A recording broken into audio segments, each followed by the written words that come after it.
We are moving to the next part of our map. We are moving into the even more subtle area.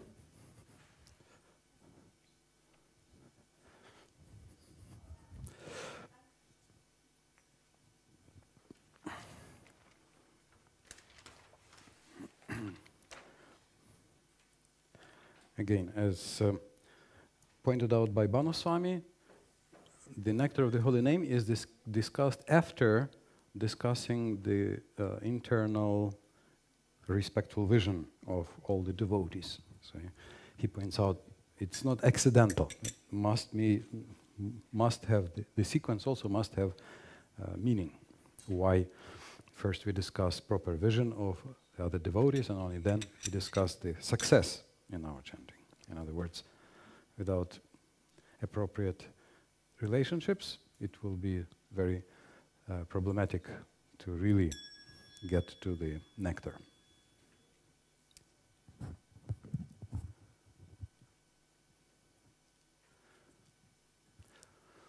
Jaya Radha Madhava Kunja Vihari, Jaya Radha Madhava Kunja Vihari, Jaya Gopijana Vallabha Girivaradari, Jaya Gopijana Vallabha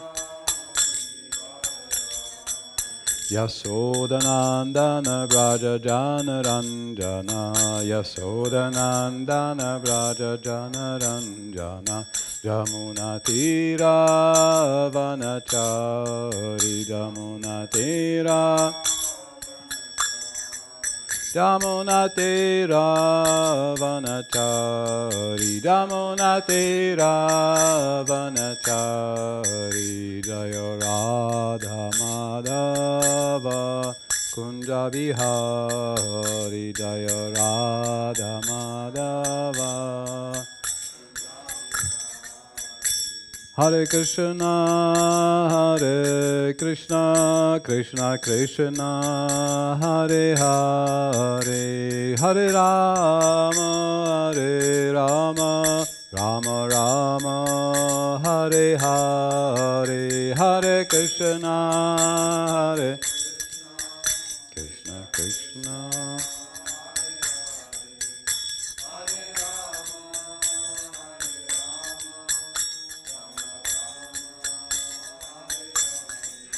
Hare Krishna, Krishna Krishna, Hare Hare, Hare Rama, Rama Rama, Hare Hare, Hare Krishna, Hare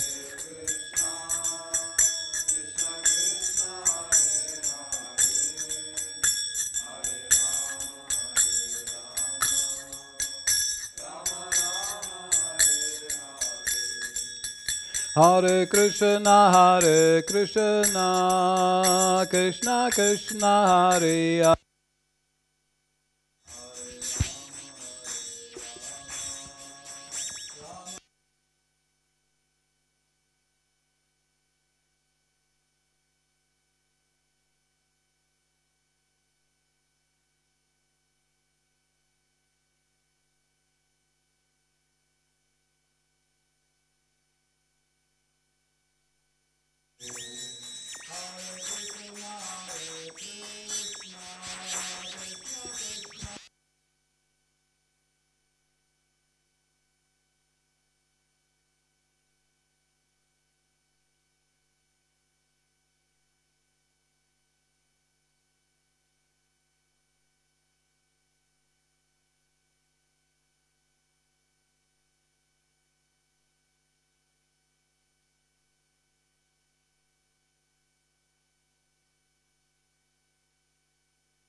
Hare.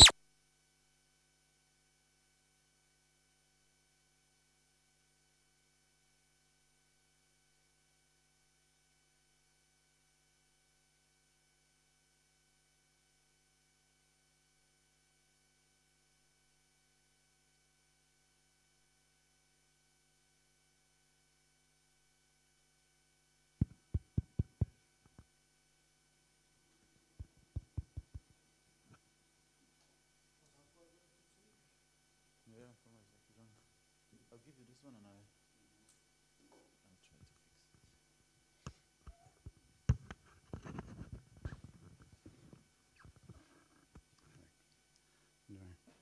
Hare Krishna.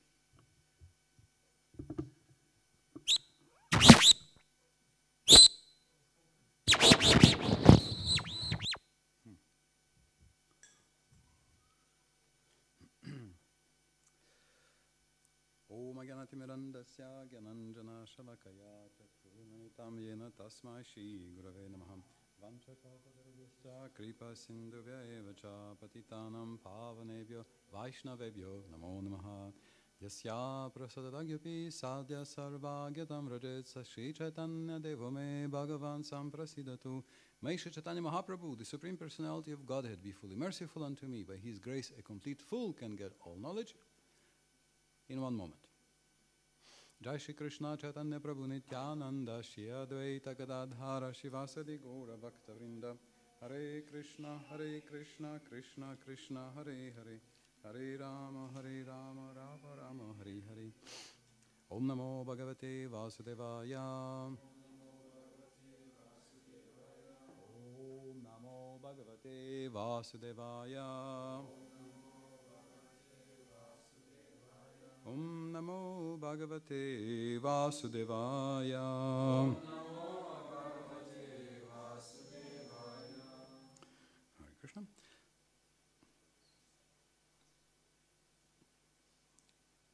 Rupa Goswami is giving us a very nice map to find the ultimate treasure, to reach the most beautiful and esoteric form of love of Radha Krishna. And we had the 6 urges we should not identify. Then we had 6 obstacles, and we had 6 positive helpful elements. And then we had, in verse 4, the International Society for Krishna Consciousness was established in order to facilitate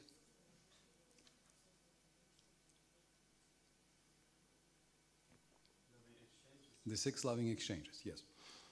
Now, Bhaktisiddhanta Saraswati Thakur is saying that in order to engage in these exchanges intelligently, we are now given the 3 different levels of advancement. So we will see many descriptions of different levels of advancement. So we will have the text describing how we advance, and in the purport, Srila Prabhupada gives another 4 criteria. How can we advance ourselves from inside, and how can we examine others, or how can we respect properly others according to their level of advancement. So this is a beautiful verse beginning with Krishnati, the name of Krishna. And by the way, maybe somebody can tell Sanjay Prabhu, I found who says that this was spoken by Chaitanya Mahaprabhu. It was spoken by Govinda Dev. That's one Orissa Vaishnava poet, Vadiraj Govinda Dev. So he wrote Gaura, it was Gaura Amrita, I think. Like not Charitamrita, but Gaura Amrita. So he,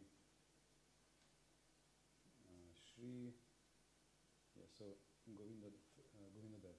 No, Sri Gaura Krishnodaya. He describes the story of Chaitanya Mahaprabhu speaking these instructions, and Rupa Goswami giving this to us in his Upadeshamrita. So let's chant this verse 5. Krishneti yasya giritam manasadriyeta dikshasti chet pranati vischa bhajantamisham shusrushaya bhajana vigyamananyamanya nimdadi sunya hridamipsita sangalabdya. Okay. And those who have the English, let's read together. One should mentally honor the devotee who chants the holy name of Lord Krishna. One should offer humble obeisances to the devotee who has undergone spiritual initiation, Diksha, and is engaged in worshipping the deity. And one should associate and faithfully serve that pure devotee who is advanced in undeviated devotional service and whose heart is completely devoid of the propensity to criticize others. Srila Prabhupada begins the purport saying, in order to intelligently apply the sixfold loving reciprocation mentioned in the previous verse, one must select proper persons with careful determination. Okay, so we have the description of the...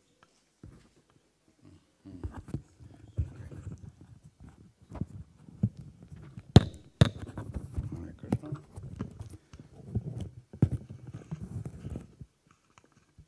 Thank you. What did one have to do here? What was the difficulty here with the mic? How did you fix it? How did you fix it? Because there's 2 channels. You. The same channel. Okay. All right. Okay, so we have, Prabhupada speaks about Kanishta, Madhyam, and Uttam. So in Sanskrit, Madhyam simply means medium, Madhyam, medium, the same word. Uttam means top, the highest. Ut means high, and Uttama means highest. This suffix tama is the est, the highest, the superlative, the highest degree of comparison. So basically it just means medium, highest, and Kanishta means like a younger brother, the small brother.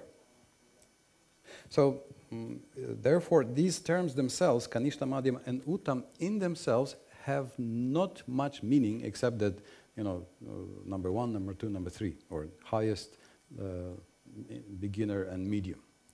We need to give them definition to explain what do we mean.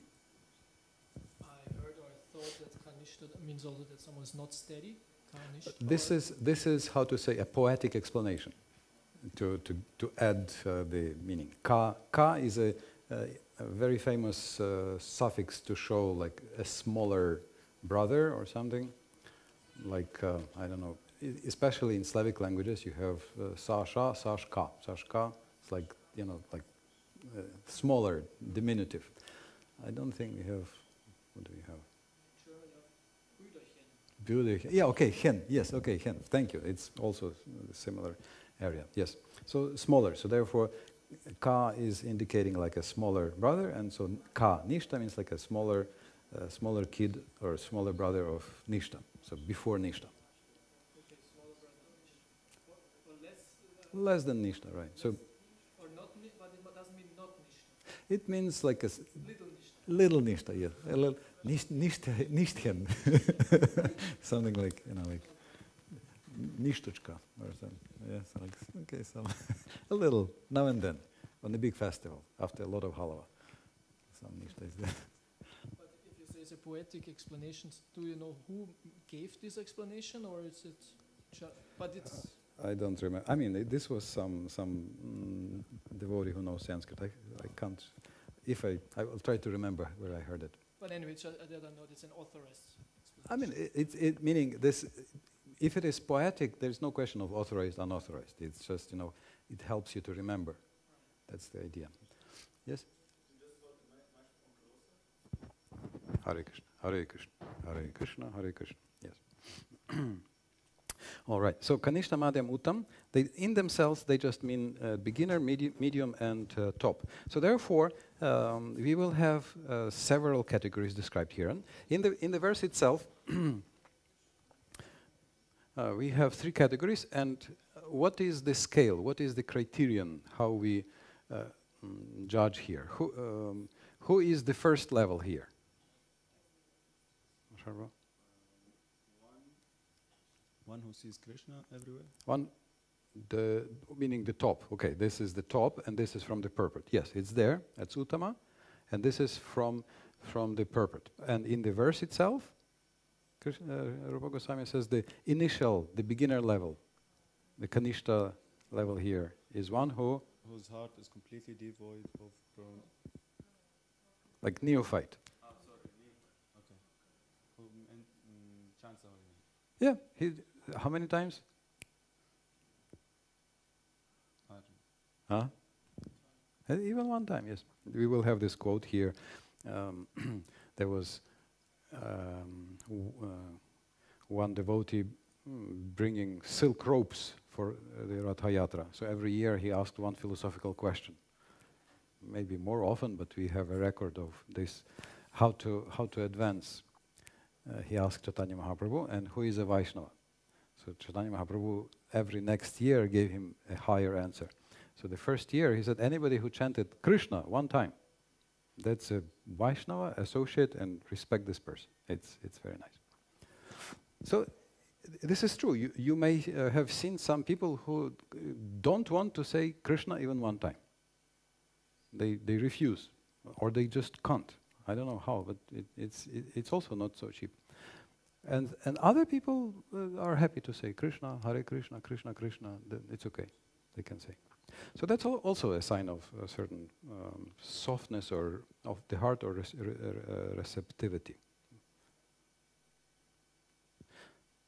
Okay, so he says Krishna. Then the next second level that Rupa Goswami describes is in the verse. Björn, Prabhu? In the verse, in the text, Krishna in this text 5.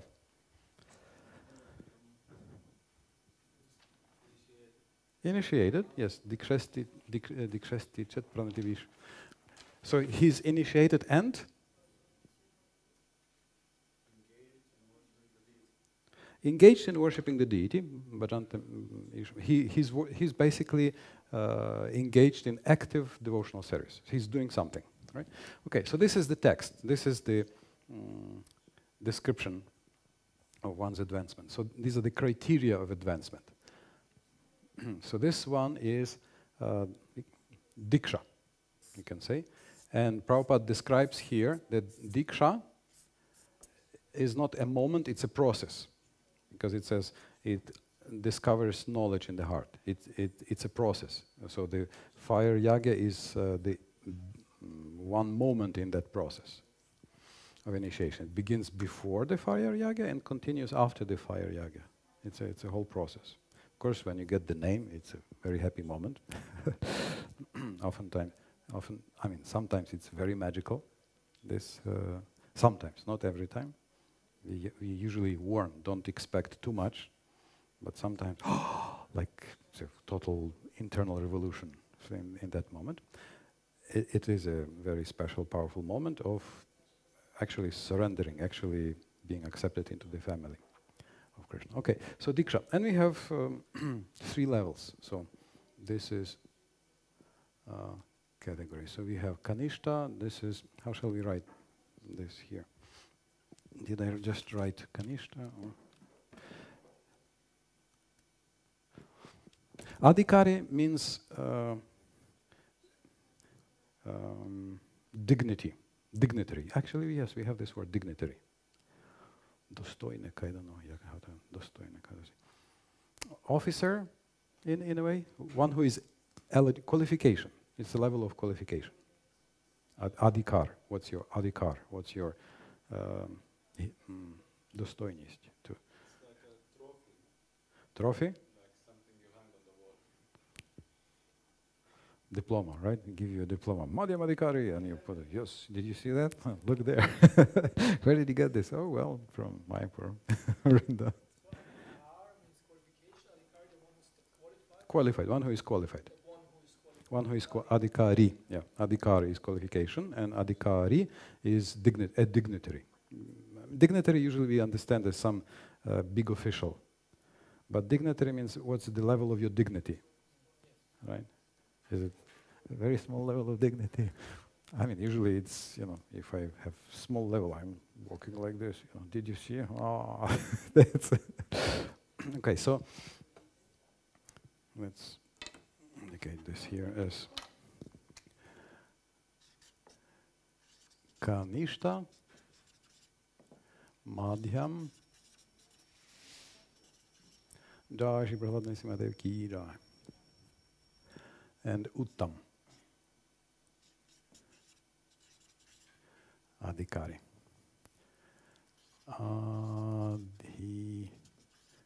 Adhikari. Okay, and in this verse here, we have Diksha. He may not even have Diksha, so he chants Krishna. He chants one name. Krishneti Yasagiri. He just chants.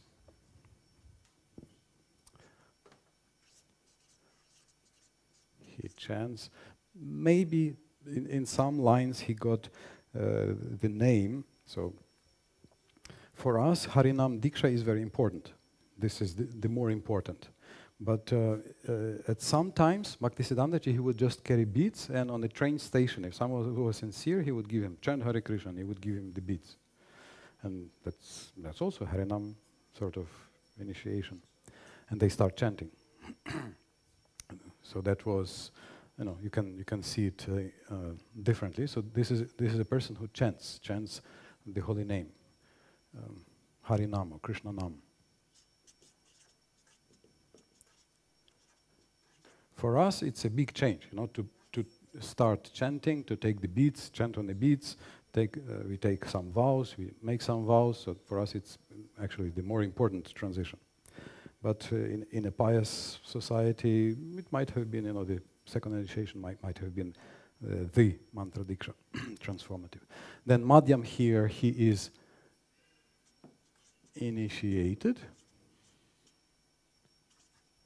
and serves and worships.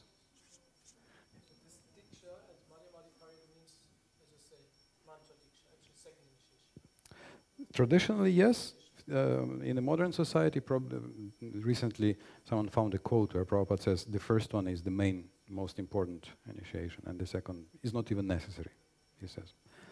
Because we hear Krishna mantra hoite hoibe mochan, by the Gayatri mantra you get liberation, and Nama hoite pabe Krishna racharan. This is Chaitanya Charitamrita. By the holy name you attain Krishna's lotus feet. Brihad Bhagavatamrita. We had Gop Kumar chanting his Diksha mantra and reaching almost to Vaikuntha. But to move further, he had to switch to Nama Kirtan and not just chanting the Vedic mantras. I mean, it was a very beautiful mantra, but still, the comparison is of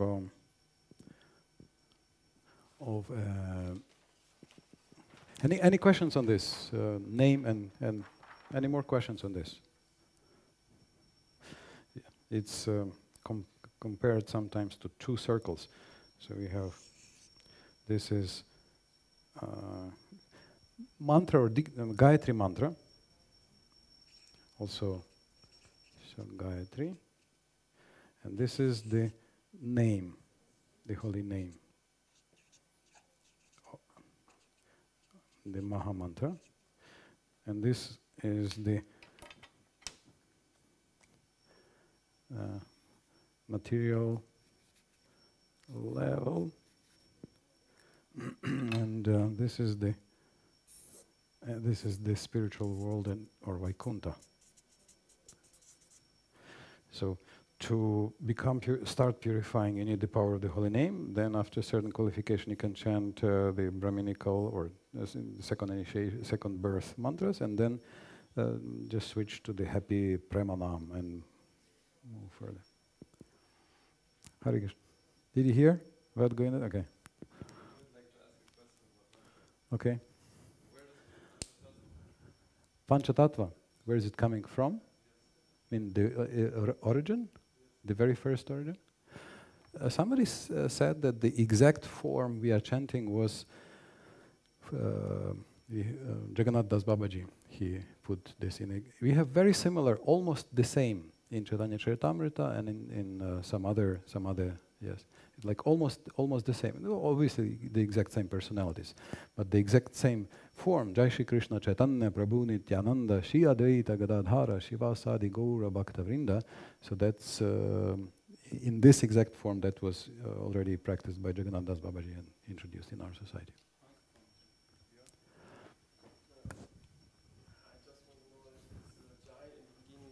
No Jai in the beginning. There is no Jai, but Srila Prabhupada was saying like just glory or victory. Actually, it's victory to the five. Okay, good. So the name and the criteria, and then the highest level here is. So he's initiated, taking vows, and he's serving. So the actual classic center for service is the Lord on the altar, the deity, right? But it could be also kirtan and other forms of worshiping the Lord. Worship. And Uttama. What criteria do we have for the Uttama? So. He's probably the one who is giving the Diksha mostly. And what's the description in the verse? Okay, undeviated. So he's fixed undeviated service. What else? No propensity to criticize and other similar propensities. Just let me check. Commentaries say others like envy, aggression. Yeah, envy, aggression. So pure heart. The verse says three criteria: ananyam, undeviated; bhajana vigyam, he knows the science, and heart is freed from. Okay, so no envy in the heart. Let me make a pictogram. One of the very few things I can actually make a picture of. So no envy in the heart. And bhajana vigyam. He's also expert in serving. So he is undeviated. He is pure, and he is bhajana vigyam. He is expert. He knows how to serve in different circumstances, how to help others serve. So that's the uttama, who we want to associate with. So that's very desirable to get shushushaya, to listen and to serve. Okay, so this is the first criterion, and we can see that this is very clear for respect, and also very clear for us how I can move up this scale and become better and better, because Prabhupada says one should not remain a kanishtadikari. Klar? Also in the Bhagavatam he says one should at least come to the intermediate level of advancement, and then the duty of the person on the intermediate level is he describes it, 4.11.13. Titikshaya karunayacha. Okay, so that leads us to the next criterion.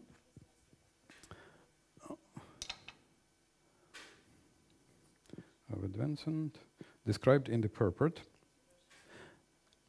Now, this is an important point, that these will not be completely matching. They will be actually not parallel. They will be different here. So the next one mentioned here, this looks like the advancement, right? The levels of advancement. The next one also will be the levels of advancement and how it's described in the Bhagavatam. It's in the purport. Let us chant. This is 11.247.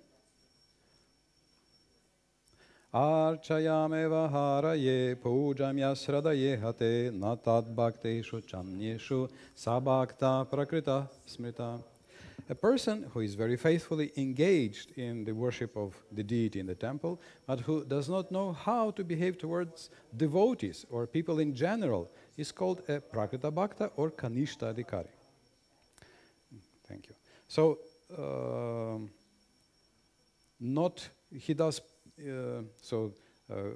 if we are on that level, we do archayam to the official form. So, in a temple, we know usually for us it's the deity, but it can also be in other processes like a book. Some worship not the murti but the book.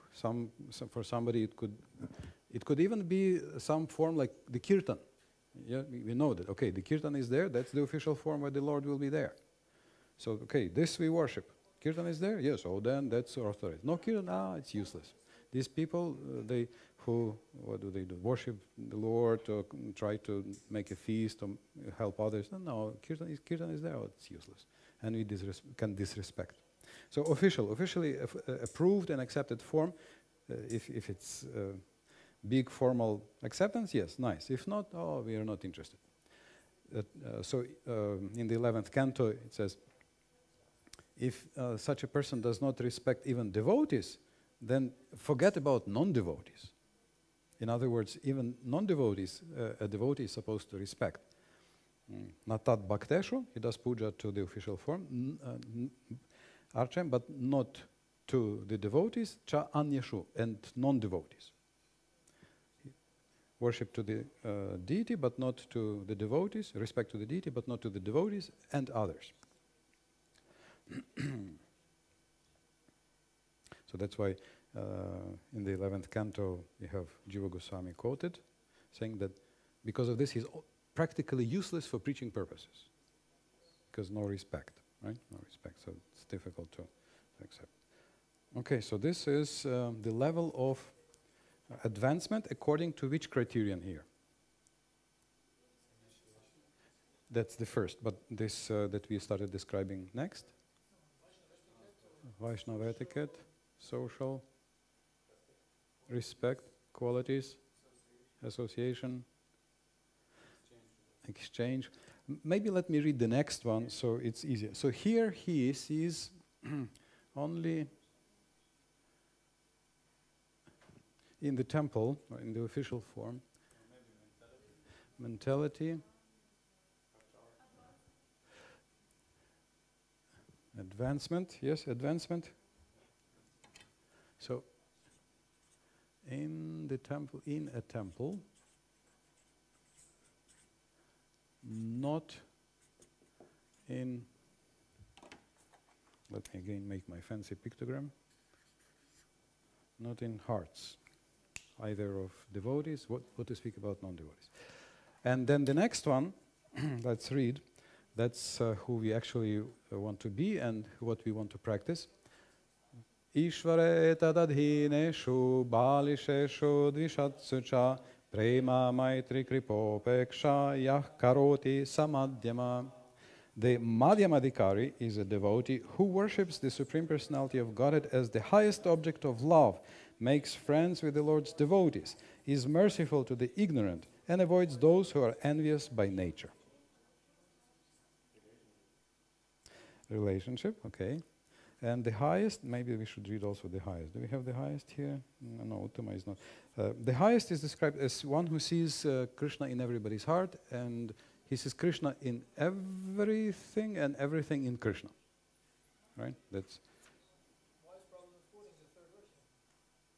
Any indicator from? where, Why is Prabhu not quoting the third verse here? Is that some indication? Do we know why? because we have many criteria put together, so he may quote some and may skip some others. You know, these first two, so It's a very famous. It's a very famous sequence. So therefore, yes, difference. Kamala Shraddha. Okay, so this number 2, he has. So he's practicing 4 karoti. You know, one who does. Oyah karoti. If you do like this, you're a madhyama. In other words, it's not just dropping from the sky. It's 4 practices, right? So here, to the Lord, you love. You practice to lovingly serve the Lord. So love the Lord. Befriend. Make friends with devotees. Keep friendships. I'll write befriend. To befriend the Lord's devotees. Then show compassion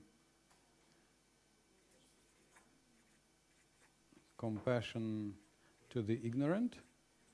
And if somebody is very bad and envious, what do? Avoid. Just avoid the envious. Okay, so these are 4 practices, and then the Uttama, he can see. Do you know the mathematical symbol for everything? This inverted A. No, symbol neskinčannosti. Actually, infinity or everything is A. In he sees or she sees everything. You know this symbol? Oh, okay. Yeah, it's in math. That everything. It means everything. See everything in Krishna. And Krishna in everything. And Krishna in everything. So that's Uttama. Not artificially, but in the proper vision.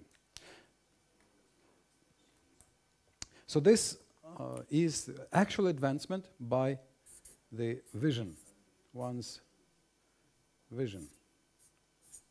Right?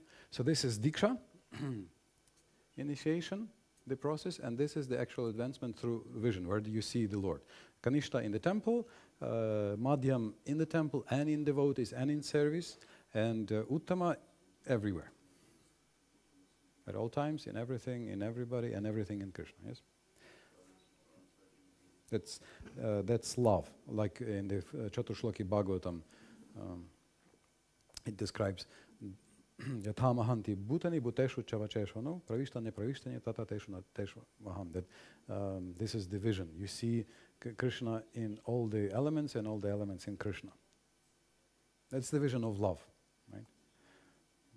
When someone is in love, then even in this world, they see the object of, everything reminds them of the object of love, wherever they look.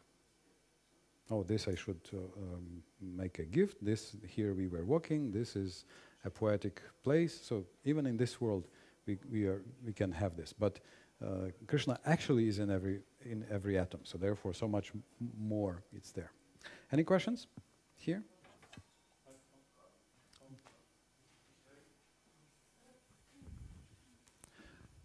First, the Diksha categorization is similar to the advancement of the name.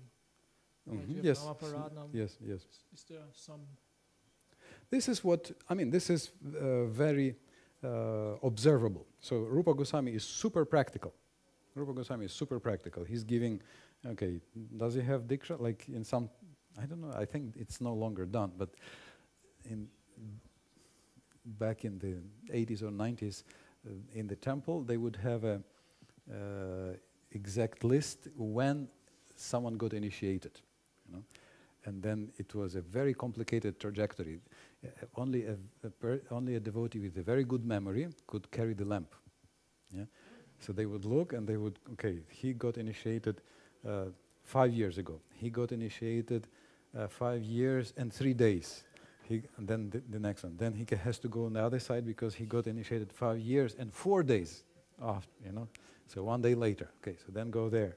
I don't know. Anybody still witness this complicated procedure?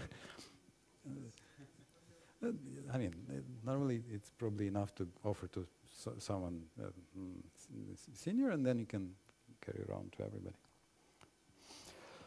So it's very clear, you know, there is a date, very clear date. And so therefore you can see, this person got initiated, Diksha. So therefore, by this criterion, it's clear how you can offer respect. So according to this verse 5, according to this verse 5, which devotee we do not have to respect?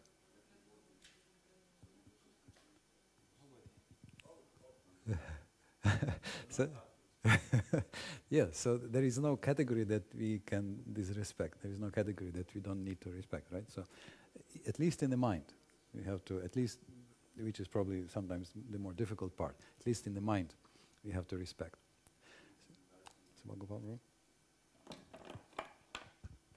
What does it mean to respect in the mind? To think good about the person, or to even offer obeisances really in the mind? Really, yeah, you can offer. I mean, it's like give them a chance.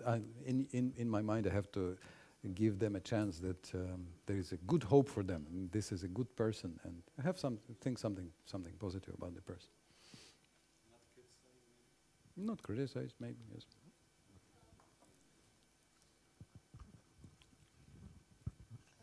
I think is I mean, this question comes up, but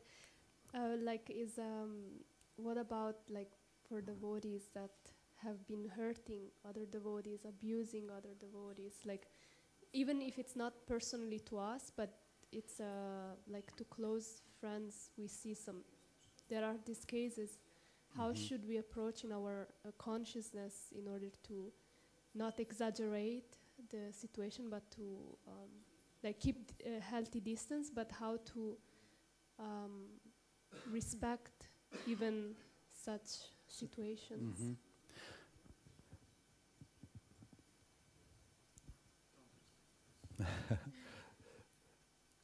We see what was the actual hurt done. I actually have in mind one person. He did some child abuse, and he was a very good. I remember his kirtans were very good. Strangely enough, it was very good. And then it was discovered he did some child abuse. So as soon as it was discovered, it was no question. They just called the police, and he was shipped off to the prison. Because it's a clear crime, very clear crime. It's very bad, and the person needs to be, you know, there was no, I mean, no cover-up, no discussion, no nothing, just immediately. And after that, there was some expert invited, Yashoda, I forgot her name, Yashoda something. And she gave seminars about, you know, how to organize child protection in a proper way. So that, you know, this is a clear criminal act, and there was a clear abuse. So, you know, probably I should respect that the person was still chanting, and hopefully maybe he will continue chanting after, you know, that prison sentence or whatever he got. But sometimes it's not so clear. You know, sometimes the hurt is, you know, maybe slight, maybe he slapped somebody on the head, and was it very hurtful, was it not very hurtful, what was the actual... At any rate, so if a person is, I mean, every sinner has a future and every saint has a past, right? Every sinner has a future, every saint has a past. There are some horrible crimes that we don't even want to think about, so that it's not a good picture. So that's why this war in Russian army invading Ukraine is very difficult times because such crimes are performed that makes your blood boil when you hear.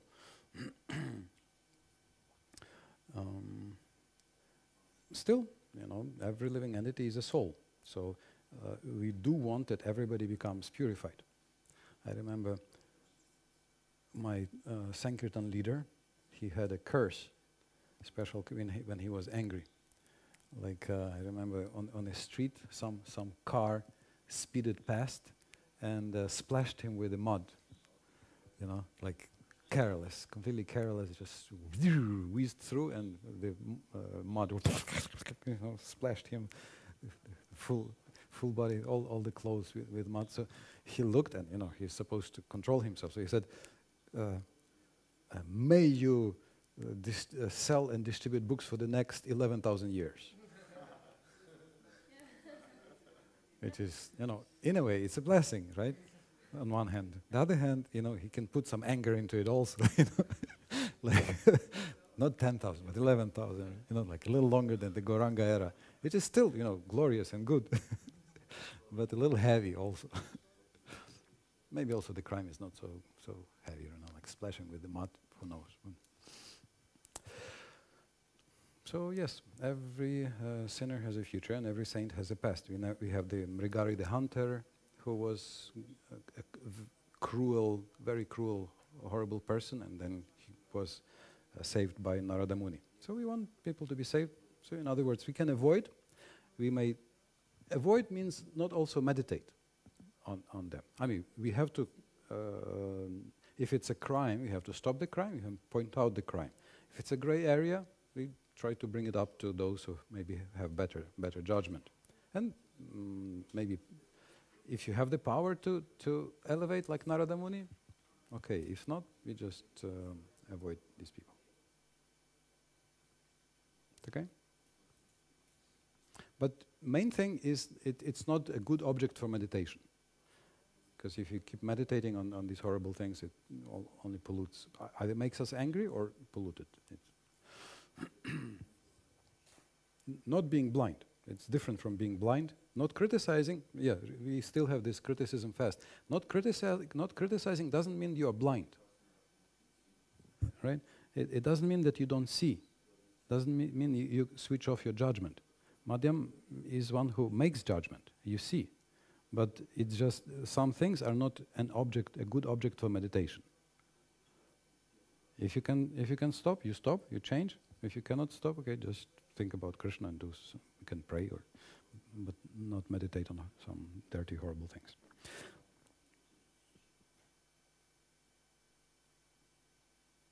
Okay, so one who chants, Prabhupada writes in the purport, there are different types of Vaishnavas. This is the very beginning. After this second quote, then there is the next paragraph. And Prabhupada writes, we can see from practical experience that there are different types of Vaishnavas. The Prakrita Sahajas generally chant the Hare Krishna Mahamantra, yet they are attached to women, money and intoxication. Although such persons may chant the holy name of the Lord, they are not yet properly purified. Such people should be respected within one's mind, but their association should be avoided. So again, we often criticize the Prakrita Sahajas, blast them, oh they are like this, they are like that, something. This is bad about them, that is bad about them. But here Prabhupada, in a rare moment, he says, they still should be respected for the fact that they are chanting. It's very good that they are chanting. So there is a good chance that they will be purified further. Okay. Something else?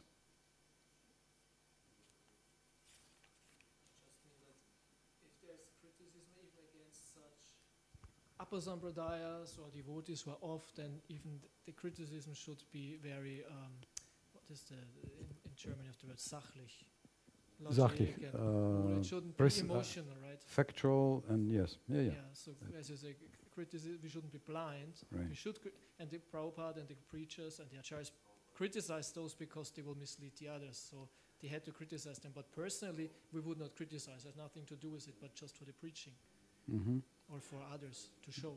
Even when Prabhupada says Prakrita Sahajas, in fact, there is no sampradaya by this name. So it's still, he's describing the behavior and not some specific group. How do they call themselves? I will tell you after. I mean, you have the 13 Apasampradayas by... Prakrita Sahaja just means that they take things cheaply and material emotions they call... It was slightly different.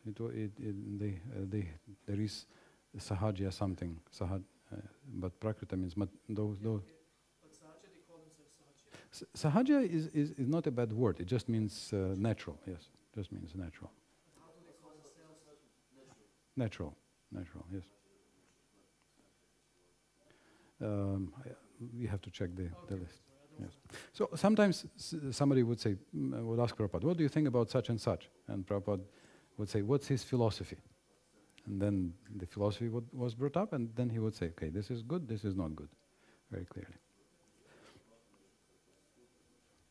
Okay, so this was according to the Diksha and according to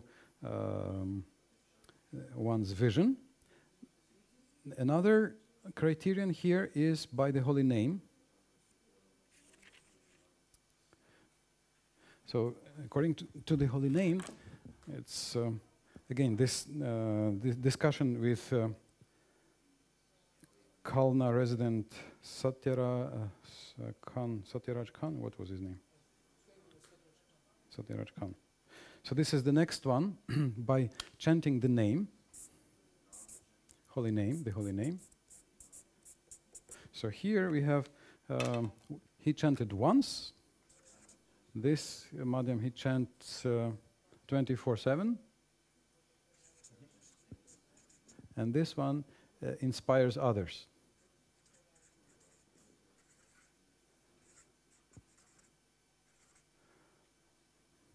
To chant by his example and his nature. So that's the next one. Right? Then we have also from the Nectar of Devotion two more criteria. You remember the next one? Faith, yes, faith and knowledge of Shastra. Knowledge of Shastra, yes. But before we continue there, discussing this next criterion, how about we purify our heart and faith by maybe like bending your, lowering your head, lower your head, like round your shoulders, sit like this, you know, make a cocoon and say, I am very happy and enthusiastic. Okay, now open like this and say, I'm very sad. Okay, now how about we get up and inhale and raise our arms and go on our toes higher, higher, higher, and say Hare Krishna, Krishna Krishna, Hare Hare, Hare Ram, Ram Ram, Hare Hare, Hare Krishna, Krishna Krishna, Hare Hare, Hare Ram, Ram Ram, Hare Hare Krishna, Krishna Krishna, Hare Hare, Hare Ram, Ram Ram, Hare Hare, Hare Krishna, Krishna Krishna, Hare Hare Ram, Ram Ram, Hare Hare, Hare Krishna, Krishna Krishna, Hare Ram, Ram Ram, Hare. And let's raise our hands and say, Gauranga!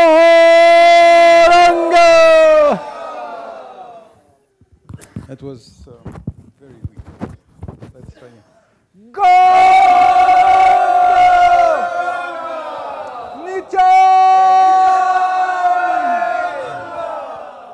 Yes, Hare Krishna.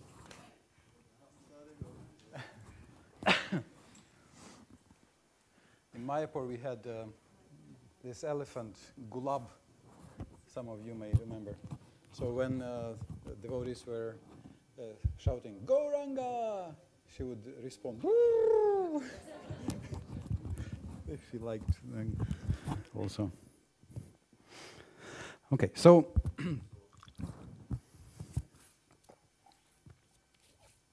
respect, this is where our advancement comes to test, whether we can make friends, tolerate others,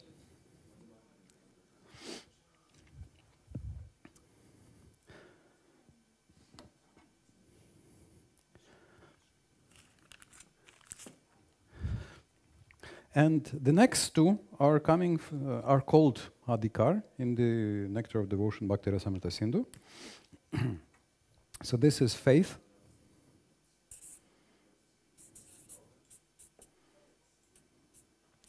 Shraddha, it's actually supposed to be Shuddha Bhakti Shraddha.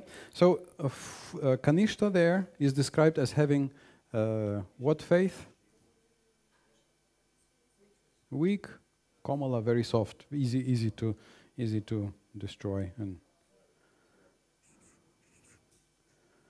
okay, weak. Madhyam has firm,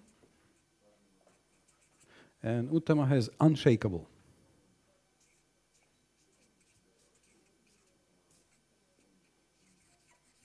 And the next one is knowledge of Shastra.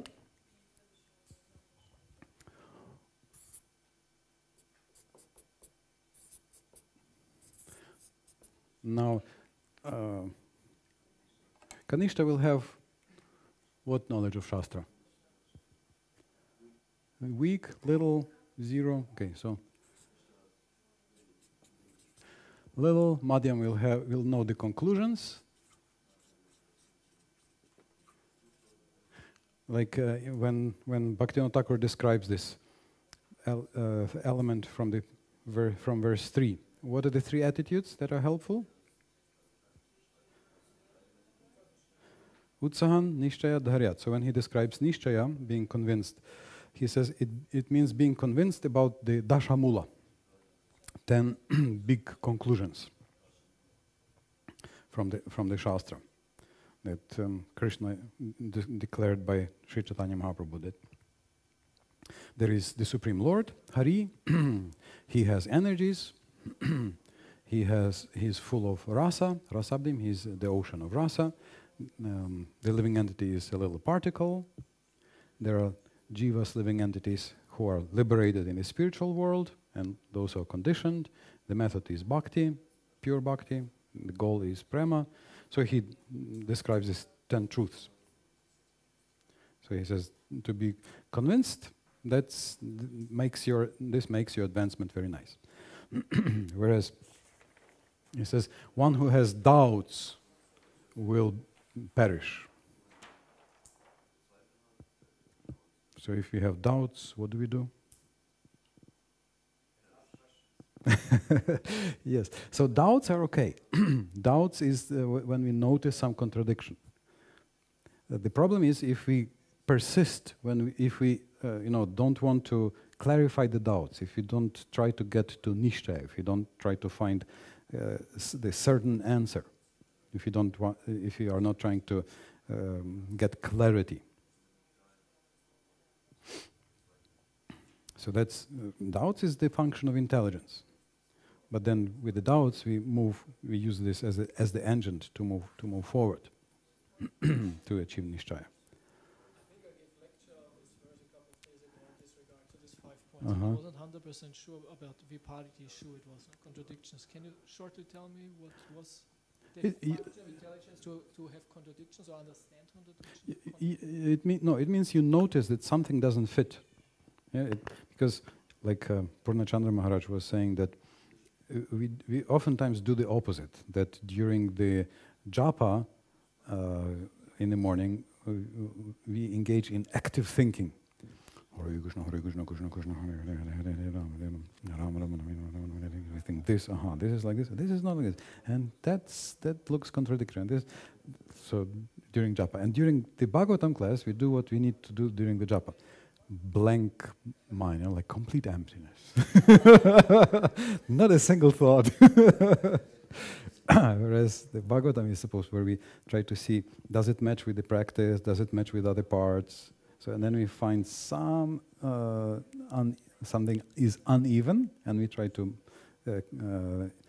iron it out and try to find the how it fits. So when we spoke, we gave the example of everybody says you are the body, enjoy and be happy, and then we try and it doesn't work. So we see maybe I'm not the body, some contradiction is there. Then we have a doubt, and then we find, okay, you are spirit. So if you act as spirit, then everything makes much better sense. Okay, so Shastra, little, then you know conclusions, and here it's very. You become expert, bhajana vigya. Yes, you can even remove other people's doubts. You can help other people remove doubts. So regarding this, it's interesting. It's an ancient misunderstanding. We have an ancient misunderstanding that these lines are completely parallel, but actually these two criteria are in the beginning. So according to Rupa Goswami, this comes before the serious practice. Having strong faith and knowing the Shastra very well is the good beginning for the practice of pure bhakti. Because sometimes we may see somebody knows so many shlokas, doesn't want to serve, right? Or has no attraction, and vice versa. Sometimes somebody is a very nice devotee, and maybe he doesn't know so much about the books, right? So therefore, it's just a very good basis for practice. It certainly helps us to remove offenses in our chanting, to see others properly. But these are separate categories.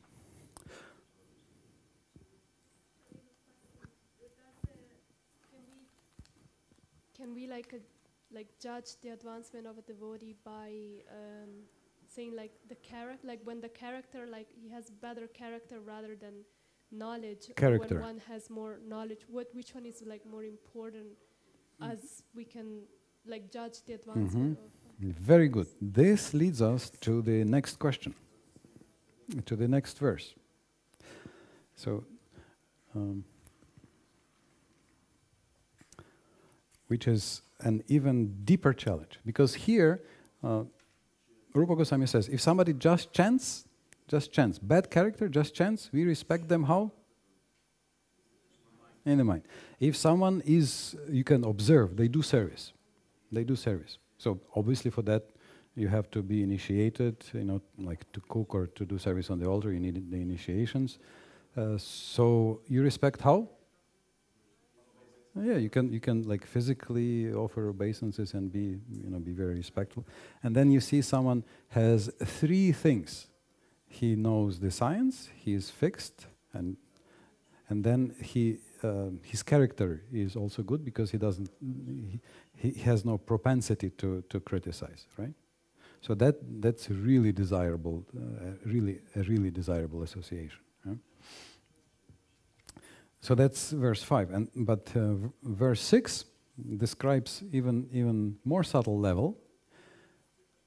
Drishtai svabhava janitair vapushascha doshair na prakritattvamiha bhakta janasya pashed gangambasam na kalu buddhapena pankair brahmadravatvam apagacchati niradharmai. Let's read if you have the English.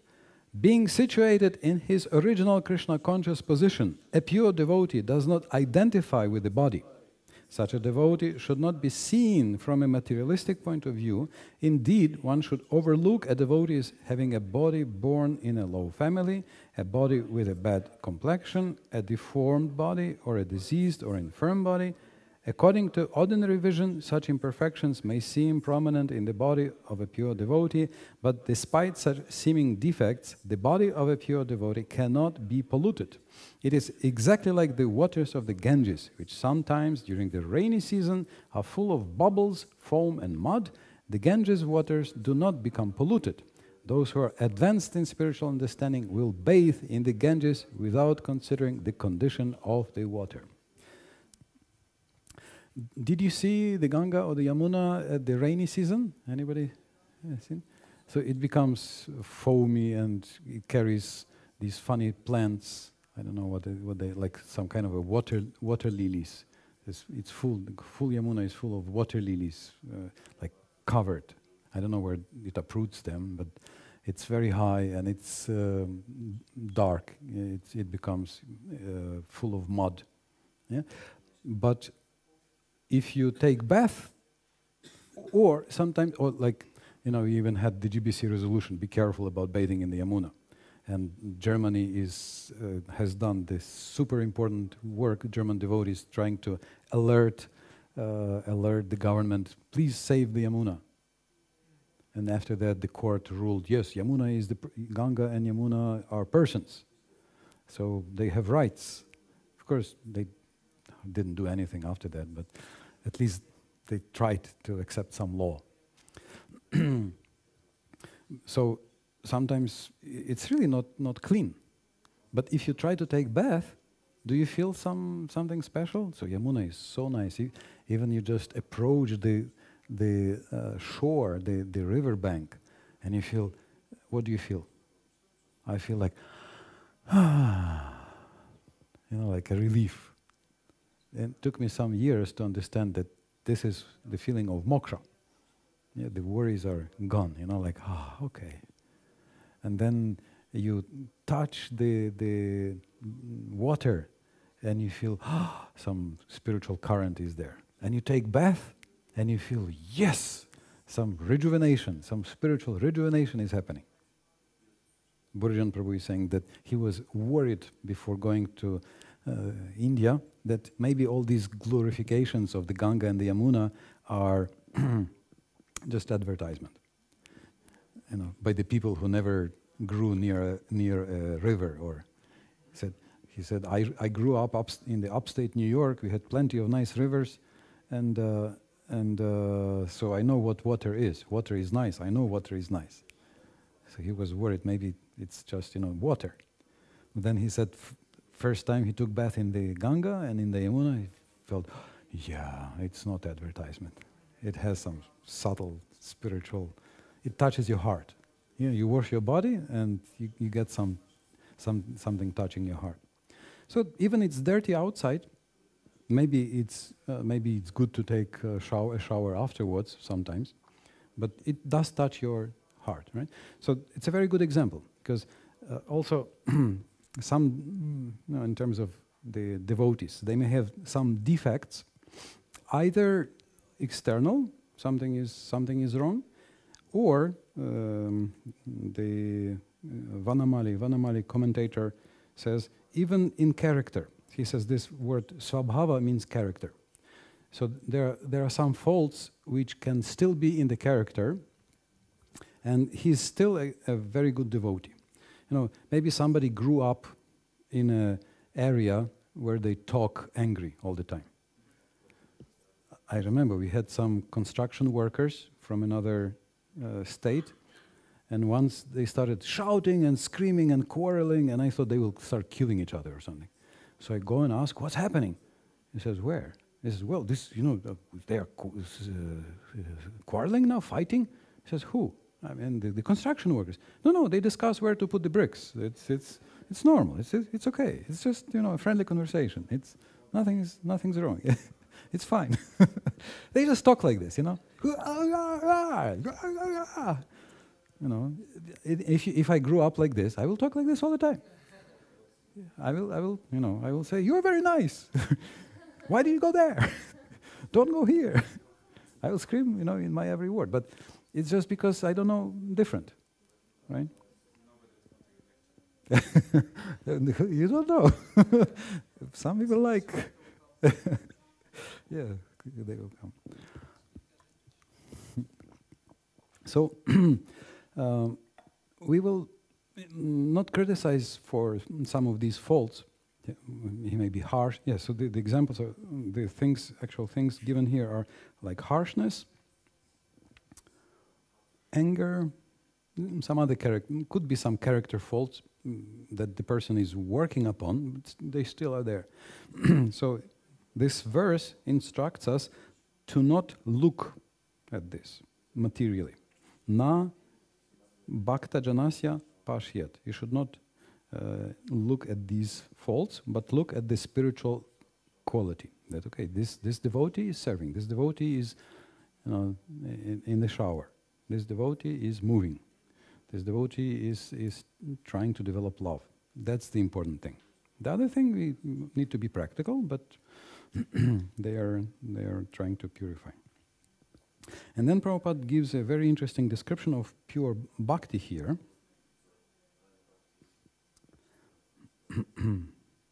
He says in the beginning, Shuddha bhakti, the activity of the soul proper, in other words, engagement in the transcendental loving service of the Lord, is performed in a liberated condition. And then he continues, Avya Bicharni. So it's this quality of the soul. You already are pure bhaktas as the soul. Every soul is a pure bhakta, is a pure devotee. And what's the difference? If consciousness is aimed toward material enjoyment, it is material consciousness, and if it is aimed towards serving Krishna, it is Krishna consciousness.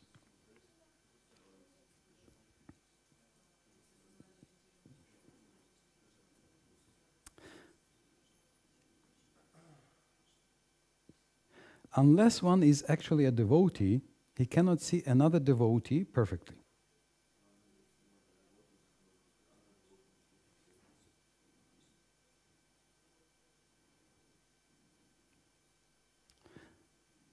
No one should criticize the bodily defects of a pure devotee.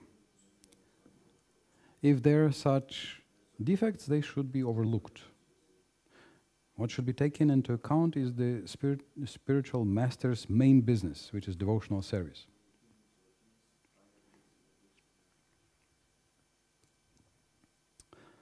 So that's the biggest challenge, to not just externally offer respects, but also to have the proper vision.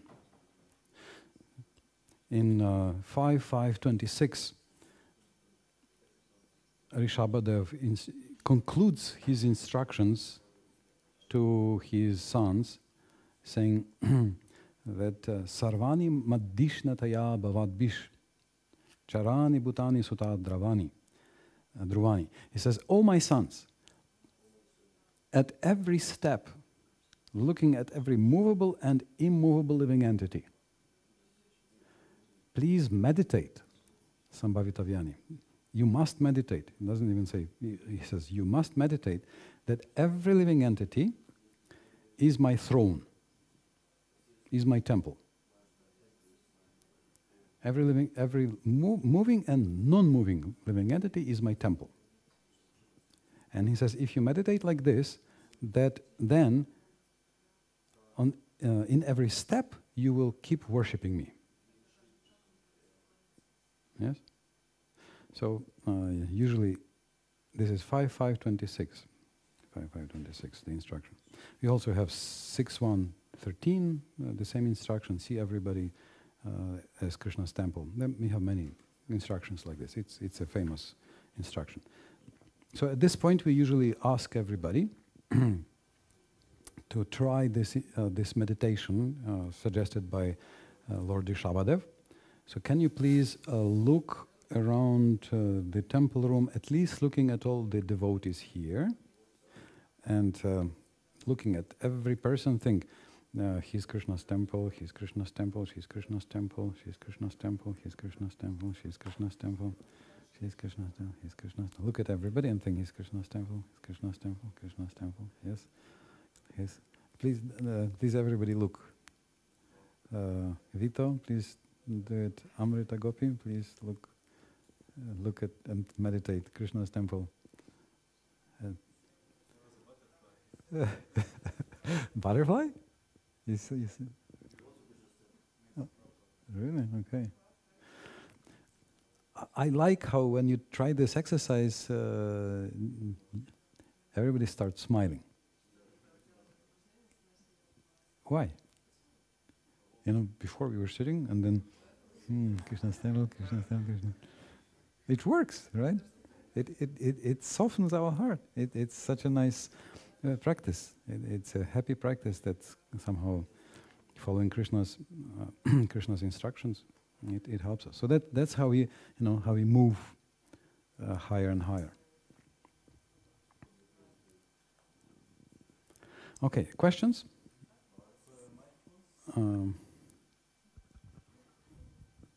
Björn? Yesterday I had the task to clean the pots, and there was a lot of these flies and so on, and I thought they're all Krishna's temple, but I have to kill them. How we should handle this? Muche. How we should handle this, or is it? Yesterday I thought, will I get reaction for this? Because I don't know. Actually, Bhakti Thakur said we should respect every living entity in a house like a Vaishnava. We should. Okay, it's a complicated practical question. Flies in the kitchen, or mice in the storeroom, or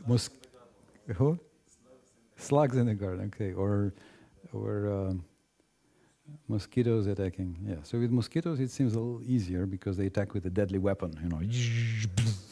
In India, especially. Here, not so difficult, but in India they come with the chemical weapons. We call them bacteriological weapons. They're bringing malaria. Oftentimes. So Prabhupada was saying, half jokingly, he said, "Oh, so you think this is an aggressor? Because aggressor, attacker, right? So killing the aggressor, it's not only not sinful, but actually it's the duty." Right? sorry, wait. We haven't. We just it's the philosophical introduction.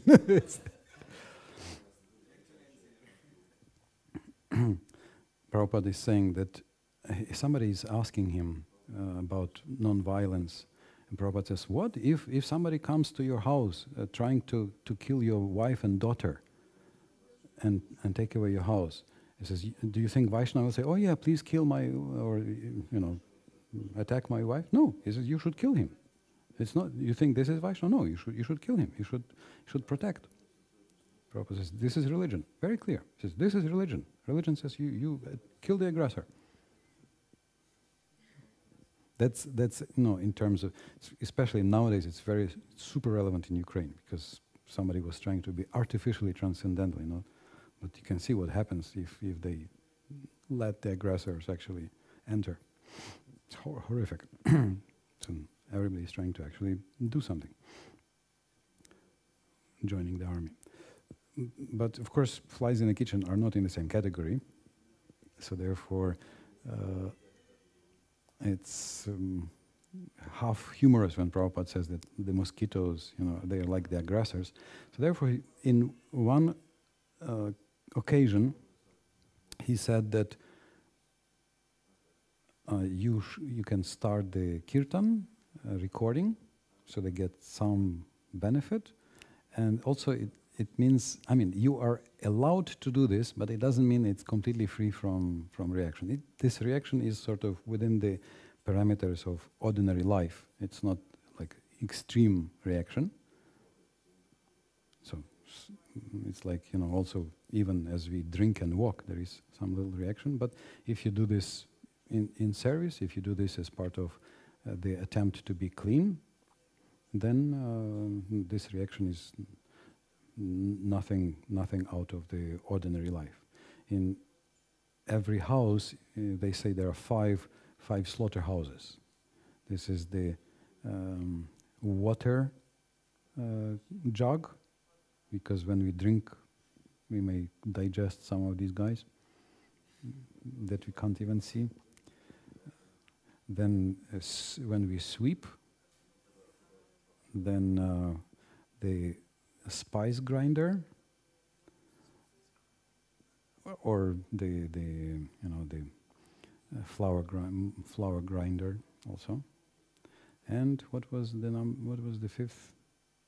Anyway, some of these we don't even use, like this, the mortar for the spices. Nobody's even using anymore. So therefore, it says that nobody can be ever free from all fault. So therefore, your life should be also always accompanied by some yagya. And offer, if you offer everything to the service, then these little faults, they just are sometimes taken as part of your service to keep cleanliness. This is the temple kitchen. It's probably more non-violent to chase away or remove the fly than to have flies in your sabji and in your sweet rice. And right? It's probably more non-violent to devotees. And if our life is dedicated to the service, then we can be assured that Krishna will help us as we perform our main yaga for this age, doing everything as service to this main yaga, chanting Hare Krishna, Krishna Krishna, Hare Hare, Hare Ram, Ram Ram, Hare Hare, Hare Krishna, Krishna Krishna, Hare Hare, Hare Ram, Ram Ram, Hare Hare. Thank you very much. It's 9:15, and we continue in the evening discussing what is pure devotion and how can you all accept pure devotion today. Hare Krishna. Thank you very much. Srila Prabhupada ki jai.